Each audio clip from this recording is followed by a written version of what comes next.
Всем привет! Только что мне залетел на обзор самый дальнобойный и самый маленький при этом фонарик. Я бы сказал, это наключник. Специальный инструмент. Та-дам! И, конечно же, это GT Nano от Lumentop.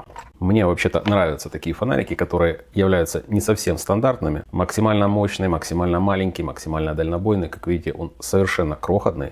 При этом нам обещают яркий и очень дальний луч. Но это все мы дело проверим, взвесим, конечно же, и посмотрим, сколько это все дело работает. Вот так. Смотрим комплект. Кабель. Вот такой вот темлячок. Вот это, кстати, очень полезная штука для наключников. Я бы сказал, обязательная, потому что, как вы будете носить, естественно, прикрепите на джинсы. Вот все уже в комплекте. Тест на качество пройден. Работать должен. А далее у нас идет инструкция. В инструкции все на китайском, а если перевернуть, то и на английском. Итак, от 1 люмена до 700 люмен в режиме турбо выдает данный фонарик. Здесь стоит очень маленькая батарейка 10280. Светодиод стоит OSRAM NM1. IPX8, то есть можно под воду погружать. Итак, 48 часов 1 люмен, 31 люмен 4 часа, 180 люмен 50 минут. И режим High и Turbo, там, я думаю, они буквально по 1 минуте, а потом все спускается в средний режим, потому что уж очень он маленький, чтобы долго в таком режиме работать. Также в комплекте 2 запасных кольца и вот такое вот маленькое кольцо, это, скорее всего, для крепления на ключи. Переходим к самому интересному. Он довольно маленький, хотя, вы видите, занимает практически всю ладонь. То есть для наключников это не самый маленький фонарь, но для дальнобойных, хотел сказать дальнобойных, а тут все заклеено. Бесплатный рассеиватель, если кому нужен.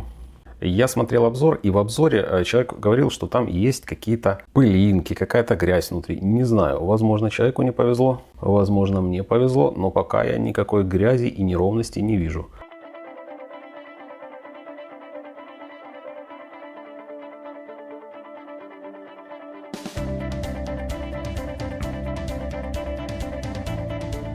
Плюс просветленное стекло, естественно, чтобы максимально выдавать тот цветовой поток, который он выдает. Итак, давайте попробуем включить. А включить мы не можем, потому что, скорее всего, стоит здесь небольшая защита.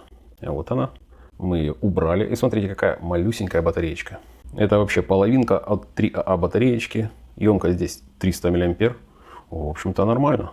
Я ожидал меньшего. 300 мА это очень неплохо. Зачастую дешевые китайские фонари 18650 такую емкость делают. Хотя там пишут 5000, а по факту те же 300 мА.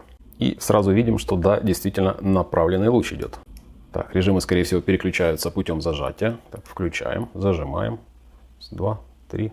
Мне нравится, когда есть очень слабенький режим минимальный. И при этом есть турбо, который, скорее всего, включится с 2 нажатий. Да, это турбо.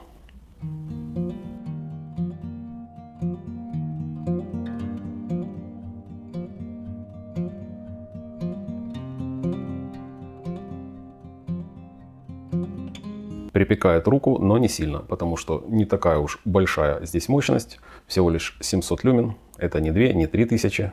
Оцените размер. Недавно был у меня на обзоре V3 фонарик. Это дешевый довольно-таки фонарик. Он там в пределах 5 евро стоит. Реальный наключник. И видите, он по факту даже, в общем-то, меньше. Хотя, конечно же, длиннее. Итак, давайте оценим качество изготовления данного малыша. Клавиша у нас металлическая, в центре которой постоянно зеленым горит светодиод. Качество анодировки и качество отливки самого фонаря на очень хорошем уровне. Вот я смотрю, и, в общем-то, придраться мне не к чему. Все сделано отлично, очень приятно лежит в руке.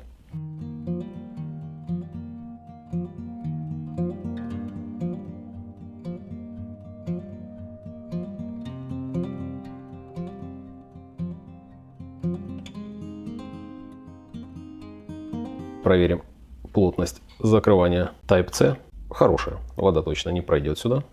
На мой взгляд, металлические кнопки это вообще тема, потому что когда кнопка пластиковая, либо же резиновая с каким-нибудь рисунком, она постепенно начинает стираться, терять эластичность, и либо наоборот набирать эластичность, становится такой немножко размазанной, а вот металл это самое то для того, чтобы фонарик долго работал и всегда был в отличном качестве.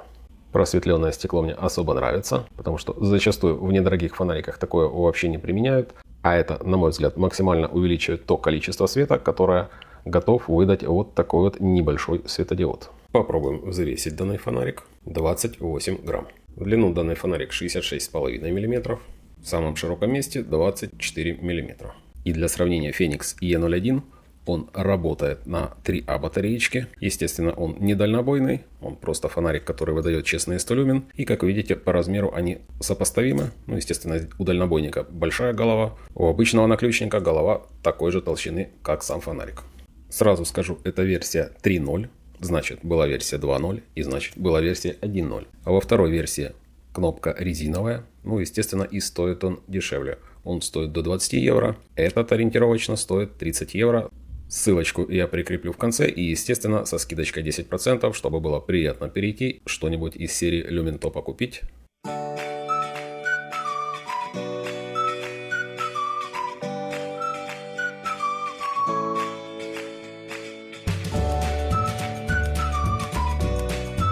Пока мне данный малыш нравится, нужно проверить его в работе. В руках вертеть приятно. Единственное, конечно, сами понимаете, стекло хоть и утоплено, но оно для такого малыша большое. И если вы неаккуратно его уроните, то, к сожалению, сможете разбить. А этого делать явно не хочется, потому что где вы еще найдете такое просветленное стеклышко и как вы его туда будете засовывать, тут тоже не все понятно. Итак, давайте проверим, как светит данный малыш ночью.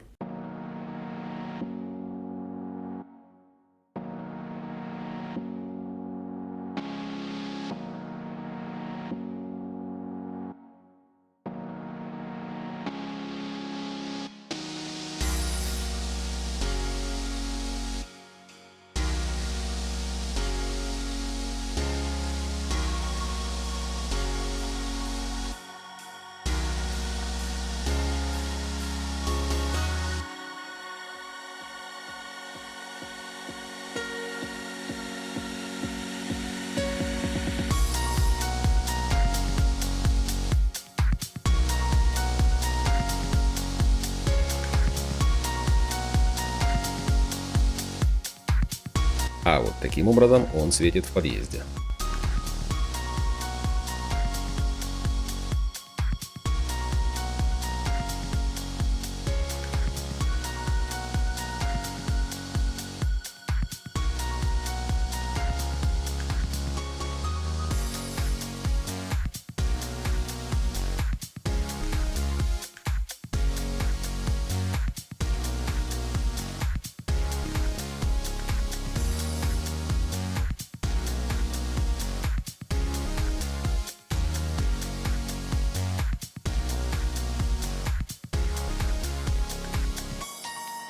И, кстати, кольцо здесь совершенно не лишнее, потому что без него я даже вот этот темлячок с таким тонким шнурком не смог прикрепить. То есть там настолько маленькое отверстие, что вот темляк абсолютно не захотел туда продеваться. Ну а вот так будет уже намного удобнее пользоваться. Можно, конечно, что-то более интересное и более короткое сюда придумать, но вот это вот кольцо цеплять обязательно. Вот таким образом данный фонарик выглядит с комплектным карабинчиком. Карабинчик хорошего качества, единственное, черного цвета сделали. Скорее всего будет затираться, но сам карабинчик довольно-таки массивный. И вот таким образом все это дело выглядит немножечко лучше. Хотя вот это колечко я бы уменьшил. А самое главное, я забыл сказать. Дальность данного малыша, послушайте, 400 метров. 400, мать его, метров при всего лишь 700 люменах. А все почему? Потому что светодиод очень маленький и очень отлично сконцентрирован. Однозначно данный фонарик попадает в мою личную коллекцию. Если вы знаете более дальнобойный фонарик при таких же размерах, напишите, проверим, сравним. А еще у него есть одна отличная фишка. Как вы видите, горит зеленый светодиод, который вы сможете отключить. В отличие от всяких палочек, которые выделяют, не выделяют радиацию, я не знаю, но отключить вы их не сможете, только вытащить. По режимам в нем тоже все очень хорошо продумано. Давайте поподробнее на этом остановимся, потому что кроме того, что он дальнобойный, классно сделан, у него еще очень продуманные режимы. Итак, долгое нажатие, включается режим Moonlight, около 1 люмена. Однократное нажатие, переходим в основной режим. Естественно, память есть. 31 люмен, 180 люмен и 400. Проверяем, память работает сразу. При двукратном нажатии вы сразу переходите в турборежим. Это 700 люмен. И именно на них он выдает 400 метров. А если 3 раза нажать, попадаем в стробоскоп.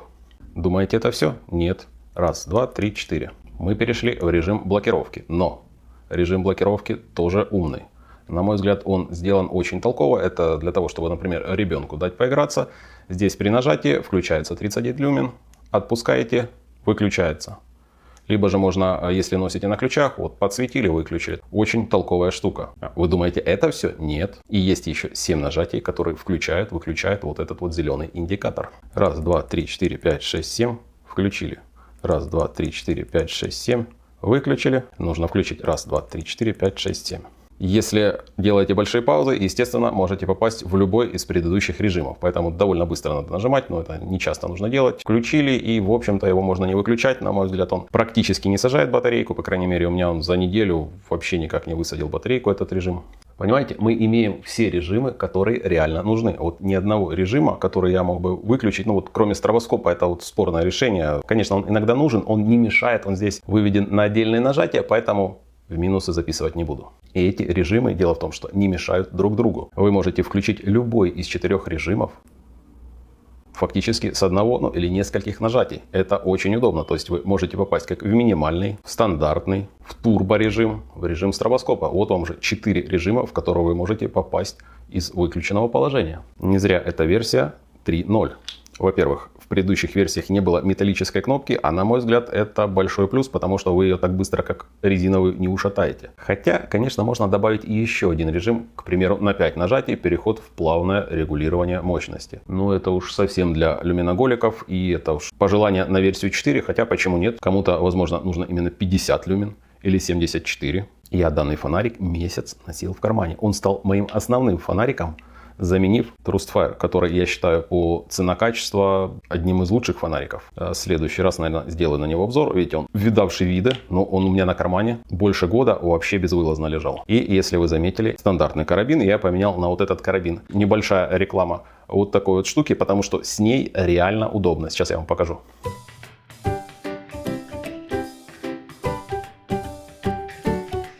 У меня все мелкие гаджеты стоят на вот таких вот карабинчиках. Почему? Потому что если вы хотите куда-то посветить, вы вот так вот одеваете, к примеру, на мизинец, уронили, он никуда не падает. Если этот фонарик еще удобно держать, то есть варианты фонариков, которые не очень хорошо держатся в руке, а вот если вы одеваете, к примеру, на мизинец, то никуда этот фонарик уже не денется, и он лежит всегда кнопкой под большой палец. Очень удобно. Вот эти вот карабинчики рекомендую. Вот такой вот тип карабина берете, и, в общем, будет вам счастье. Да, чуть не забыл. Носил я его, значит, с ключами. Иногда туда залетали мультитулы. И посмотрите, он в идеале. Обычно за месяц фонарики получают хоть какую-либо, но потертость. Вот, к примеру, за год, конечно же, но тут потертости вы сами видите. Много, но тут и цена пониже. Даже я им приложился об дверь. Дверь, правда, была пластиковая, и у меня было ощущение, что у меня здесь небольшой скол, но потом я его стер, и оказалось, что скол все-таки был на двери, а надирование 3 класс однозначно есть. Еще раз повторюсь, я заменил свой фонарик, который я носил больше года на кармане, на этот, хотя я думал, повисит дальнобойник, какая от него польза, в общем так, кого-то удивить, показать, а оказалось, что очень удобный фонарик. Во-первых, его можно поставить на стол. И при желании, при свете в потолок, он создает вполне себе нормальную засветку комнаты. Если, конечно, у вас потолок белый. Во-вторых, тот режим, который должен быть во всех моих фонариках, это режим Moonlight. К примеру, если мне что-то нужно взять в комнате, не разбудив ребенка, это вот, просто вот идеальный вариант. Это сейчас он так слабо светит, а в темноте этого с головой хватает, чтобы найти любую вещь. Фонарик оказался очень удобный в реальной жизни. А уж почти полкилометра в режиме турбо любого светоманьяка при таких габаритах удивляют, проверено, работает.